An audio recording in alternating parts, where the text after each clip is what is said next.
আমি ডক্টর দীপানিতা পাল, homeopathy consultant. আজ একটু ইনফরমেশান দেওয়ার জন্য আপনাদের এই ভিডিওটি করা।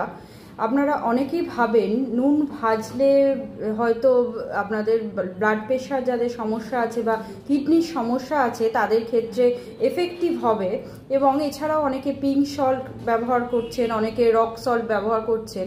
তাদের উদ্দেশ্যে বলবো, আপনারা যে সল্টই ব্যবহার করুন না কেন, আপনাদের সল্টের যে কম্পোজিশন আছে সেটা কিন্তু সেমই থাকবে।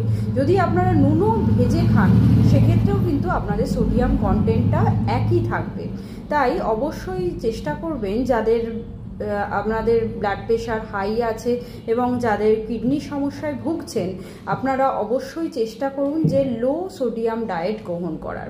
এবং লো সোডিয়াম সল্ট কিন্তু বাজারে পাওয়া যায়, সেটা আপনারা ইউজ করতে পারেন।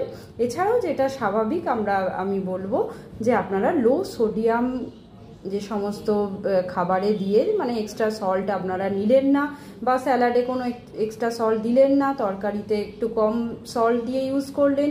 এইভাবে আপনারা সোডিয়ামটাকে আপনাদের 6 গ্রাম পার ডের কাছাকাছি নিয়ে আসতে হবে।